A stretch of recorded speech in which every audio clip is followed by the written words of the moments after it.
domingo, mas ontem o Flamengo entrou em campo e no Campeonato Carioca empatou com o Fluminense na liderança da competição. Pedro Henrique Torre conta pra gente.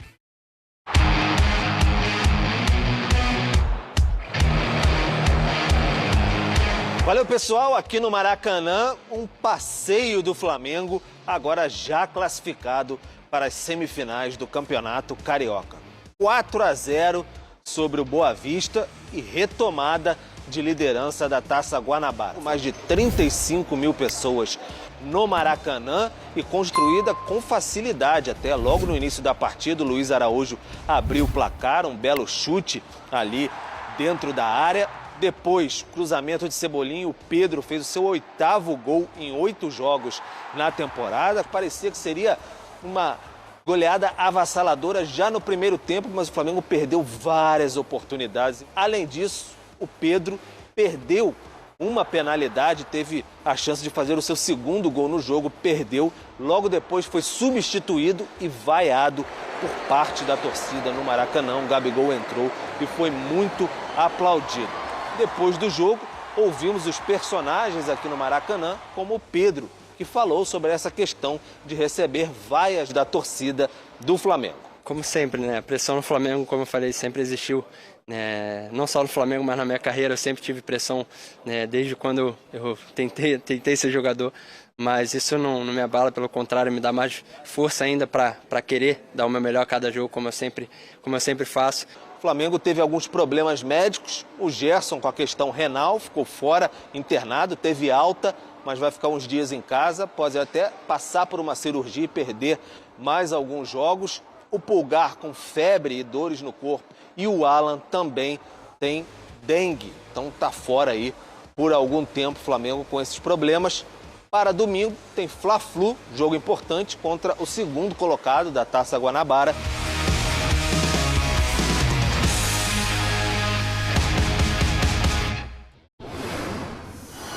O que tem então na nossa tela, ano de despedida, o Gabi pelo Flamengo em 2024. Então, os minutos jogados e se marcou ou não. Contra o Audax, 45 minutos. Contra o Sampaio Corrêa, fez um gol.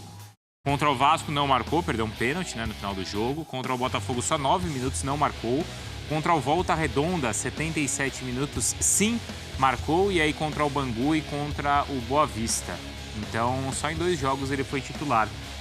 A gente viu até nessa relação aí de jogos, muitas vezes o Flamengo jogou fora do estado do Rio de Janeiro e ali a gente destacava, não é, Breiler, como a torcida apoiava o time e essa história das vaias não longe de acontecer nessas outras cidades. Não, é outro público, são pessoas que têm uma relação diferente com o clube, mais distante, e por isso quando o Flamengo chega é um acontecimento. E até na relação com os jogadores, o Gabigol, por exemplo, ovacionado, mantém a idolatria, mas no Maracanã, isso aí é histórico, o público do Maracanã, mesmo na torcida do Flamengo, é mais exigente.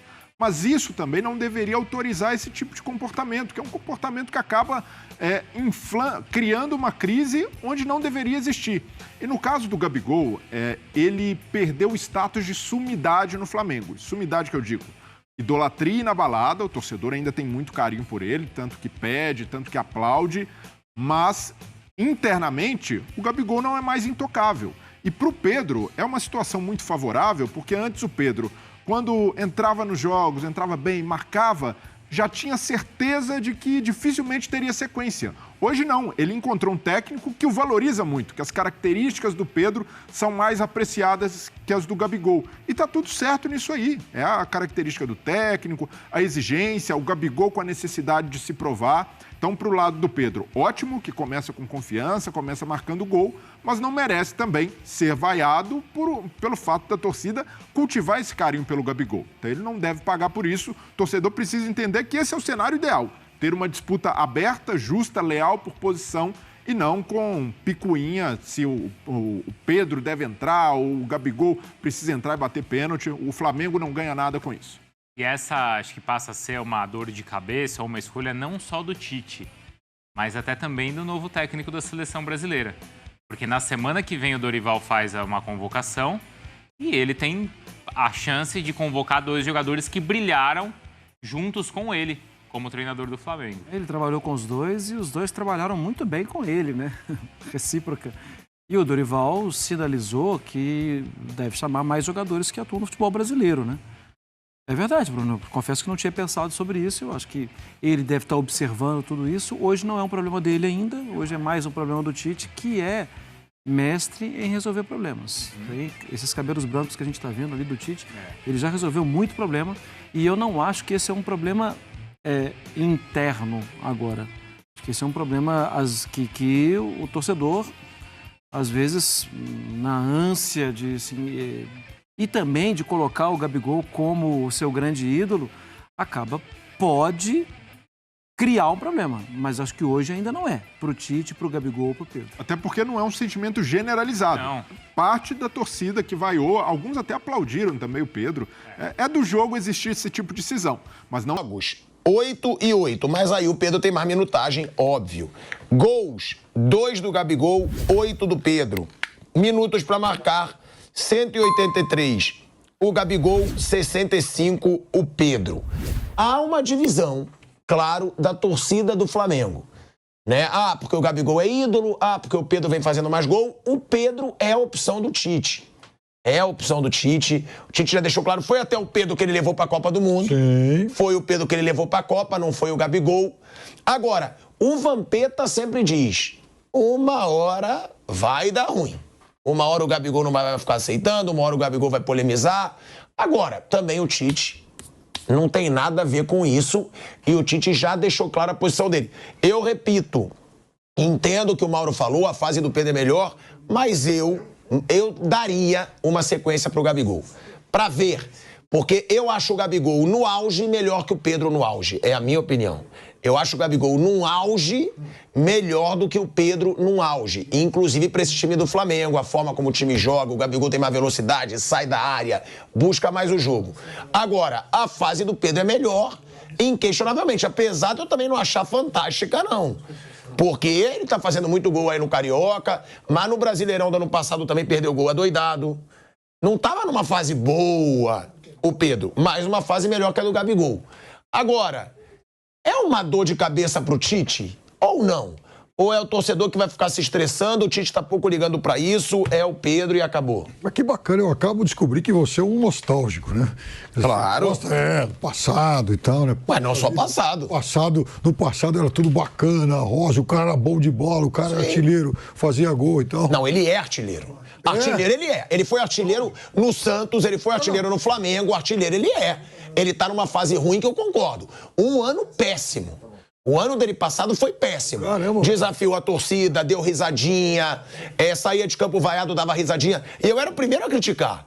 É o que eu falo. Ano passado eu critiquei ele adoidado. Festinha de poderoso chefão. Mas falar que o Gabigol não é artilheiro, aí você também já tá de sacanagem. Ele é.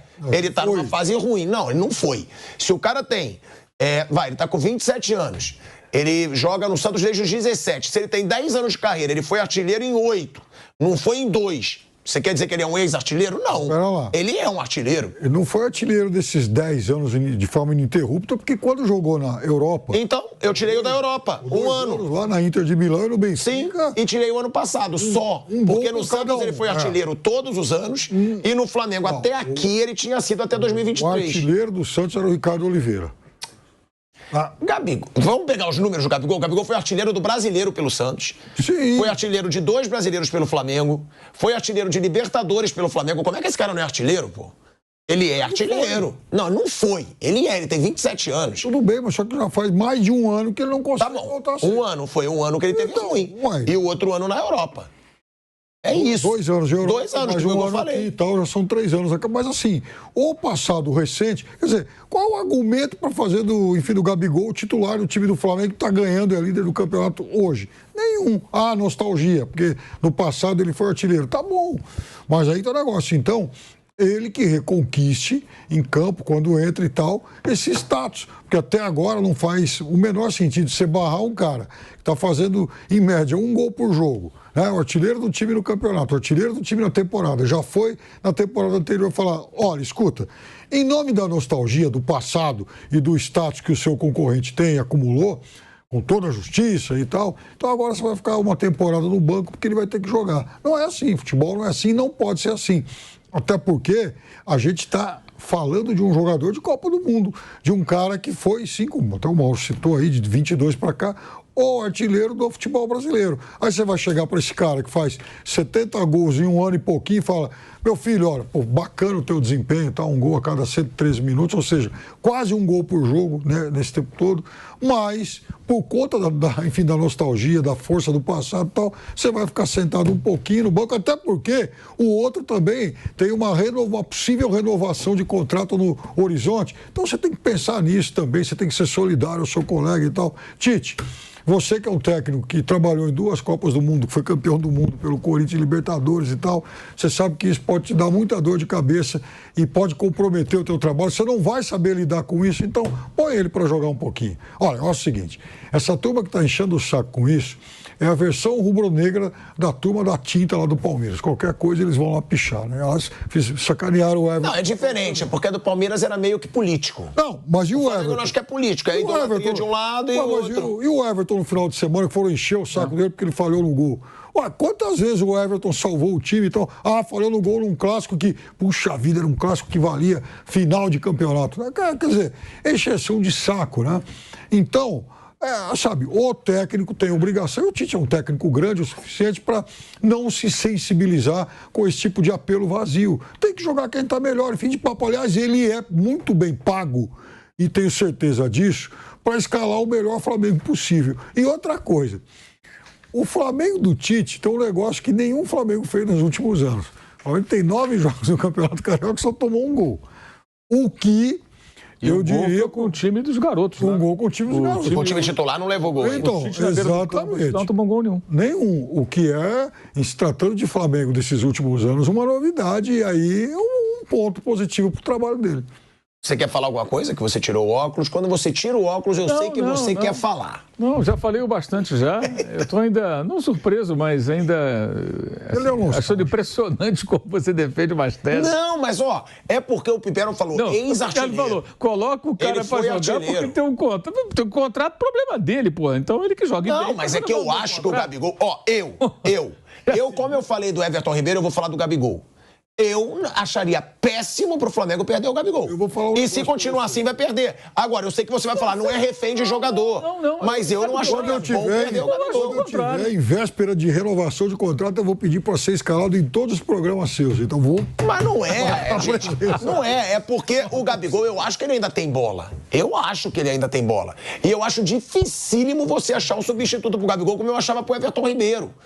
Mas vale a pena pagar o que eles estão pedindo? Talvez não.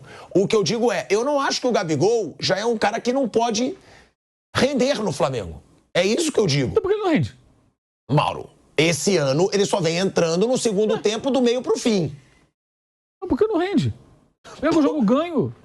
O jogo que você pode falar é o Volta Redonda. Então, concordo, mas ele fez o gol. Contra o Vasco teve 2 chances. Perdeu um gol cara a cara. Mas entrou na metade do segundo tempo. É por isso que eu daria. Mas ele começou. Porque quando o Piperno fala de... Quando o Piperno fala... Então ele tem que ter muitas oportunidades. Você vai sacrificar o outro que está jogando e fazendo os gols para jogar um atleta que está 1 ano e pouco em uma fase. Ele que tem que... Cara, mas o Pedro também não estava numa fase maravilhosa. Aí ele começou a jogar, começou a fazer gol de novo. Você falou uma coisa. Agora eu penso o contrário. Você fala assim, o Flamengo pode perder o Gabigol. Eu acho o contrário. O Gabigol pode perder o Flamengo. Também. Quem era o Gabigol antes do Flamengo? É uma via de mão dupla. Quem era o Gabigol antes do Flamengo? Uma revelação do Santos. Multi-artilheiro no Santos. Ganhou o quê? Foi campeão do quê? Tá bom, mas vamos lá, individualmente. Foi pra Europa. Mas individualmente, foi pra Europa, não se firmou, até porque... Mauro, ele foi. Deixa eu falar. Não, mas primeiro deixa eu falar. Ele foi artilheiro. Você me perguntou no Santos. Ele foi artilheiro de 3 Copas do Brasil e de 1 brasileiro pelo Santos. É palma pra caramba mesmo. Bom, e daí? Mas e daí? Ele é atacante, pô. E daí? Mas ele virou o Gabigol, o ídolo, goleador, onde foi no Flamengo. Não, o Gabigol ele era no Santos. Não, mas o ídolo nacional. O cara conhecido nacionalmente. Foi no Flamengo. Foi no Flamengo. Foi no time eu concordo com você. Só que eu acho ele também muito importante no Flamengo. O Flamengo deu a ele os companheiros de time e um técnico que potencializou o futebol dele. Foi no Flamengo que ele atingiu um outro patamar. Não que o Santos não pudesse fazê-lo, mas ele saiu jovem do Santos. Ele não conseguiu dar certo na Europa, talvez até por uma certa imaturidade e tal, foi muito novinho para lá. Mas foi no Flamengo que ele se projetou. Para ele é bom perder o Flamengo. E outra coisa, ele custa muito dinheiro.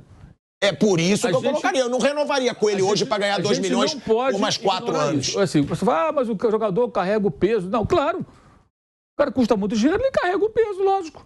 O Endrick vai lá pro Real Madrid. Claro, por que ele é tão comentado? Porque ele custou muito dinheiro. Se ele custasse baratinho, ninguém falava nada. Então, sempre que um jogador movimenta muita grana, de salário, de multa rescisória, o que for, ele vai ter uns holofotes maiores em cima de si. É natural. É pro bem e pro mal isso. Você ganha mais dinheiro, mais fama, mais divulgação, mais cobrança, mais expectativa também. Agora, o Gabriel, ele que tem que aproveitar as chances, como qualquer jogador. Entrou em campo, aproveita a oportunidade, joga bem. O Falcão... Mas o que eu digo, o Pedro estava mal no ano passado também. o Falcão- E ele começou jogando muito esse ano e foi fazendo gol aos O poucos. Falcão era o rei de Roma. Ele veio pro São Paulo... Porque eu acho que o jogador ele ganha uma forma assim, jogando. Era reserva do Márcio Araújo, né? Barrado pelo cilindro. É, porque Quem? o Falcão não jogava. Era o Falcão, cara, um jogador extraordinário. Ele veio como rei de Roma. Porque ele chegou no São Paulo, já não era mais o Falcão, já não rendia tanto. O Gabriel tem só 27 a 28 anos, mas ele tem que provar que ele vai conseguir jogar tão bem novamente. Ele não consegue, cara. Esse é o ponto, é só olhar o jogo. Ele não consegue. Ele entra em campo, ele até corre, se esforça, mas ele não está conseguindo. Ele que tem que descobrir o que acontece. O que não pode é você tirar... o time do Flamengo está sendo formado. É um time em formação. Né? O Piperno destacou, o time não toma gol. Ontem o De La Cruz jogou numa outra função, jogou muito bem. Aliás, o time muito mais dinâmico. Aí tem gente que já atribui a ausência do Gerson. Claro, o Gerson cadencia mais o jogo, mas nem toda vez você tem que acelerar o jogo, você tem que também ter que saber quem cadencia. A questão é sintonizar isso. A velocidade que um dá, a cadência que o outro dá e saber alternar momentos e conseguir fazer com que esses caras se entendam. Isso vem com o tempo. E o Gerson não tem jogado mal, mas existe também uma implicância de uma parte da torcida com o Gerson, até por culpa dele, em jogos que ele foi indolente, que ele foi preguiçoso. A marra que ele voltou aquela também da marra Europa. toda. Mas ele não tem jogado mal, o Tite tem conseguido dar uma arrumada nele. Ele está fora porque ele está doente, foi internado e tudo, problema renal, né? Então, aí querem descartar o cara. Pode ter uma briga aí, né? Porque parece que o time fica muito mais à vontade com os dois pontas também. Exatamente. É difícil adaptar o De La Cruz ali. Então, aí o Gerson pode ficar no banco um jogo, ou outro jogo. Olha, hoje eu vou jogar com os dois pontas e vou montar o meio campo assim, com o volante, com o Arrascaeta e com o De La Cruz. Até porque os pontas estão trabalhando bem. O Flamengo, quando não tem a bola, voltam os dois pontas. Ontem o Igor Jesus, o De La Cruz, e quem fica na frente, perto do Pedro, é o Arrascaeta. Vira um 4-4-2. E os dois pontas trabalham bastante sem bola, especialmente o Luiz Araújo.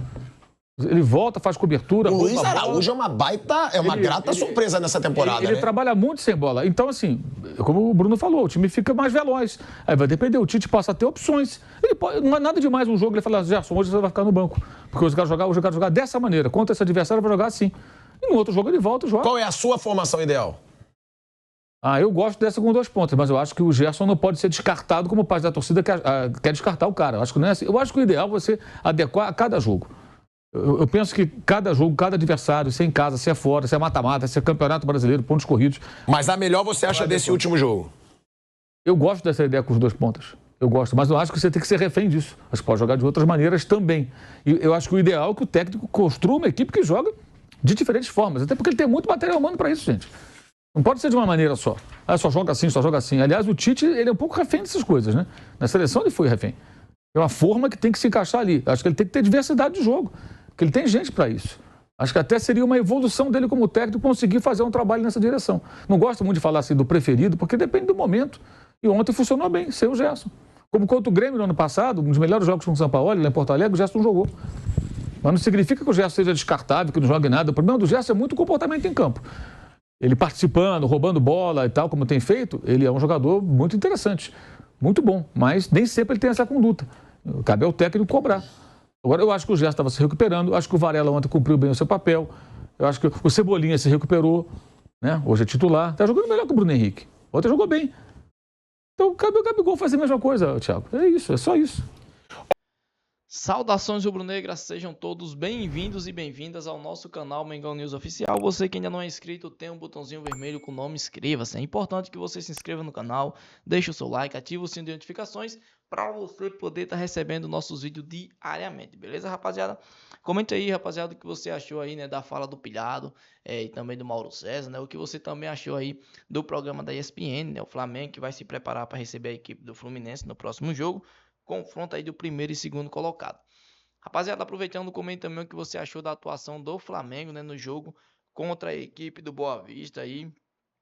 Quais são os pontos que vocês destacam, né? Quem para vocês foi o melhor jogador em campo? Comente aí, deixa a sua opinião. E o Flamengo tem que manter esse time agora padrão, o Gabigol, o Bruno Henrique tem que permanecer no banco de reserva?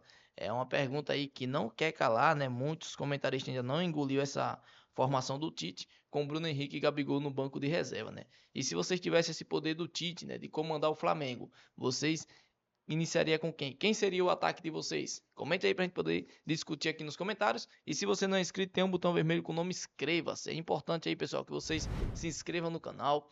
Aciona o sininho de notificações para você receber nossos vídeos diariamente. Deixa muito like nesse vídeo. Graças a Deus conseguimos bater a meta de 100 likes no vídeo passado. E para esse vídeo não é diferente. Eu conto novamente com a sua ajuda para a gente poder estar batendo a meta de 100 likes nesse vídeo. Então amassa o dedo no like aí, pessoal, para a gente estar batendo a meta de 100 likes. Se Deus permitir, amanhã eu voltarei com mais informações do nosso rubro-negro.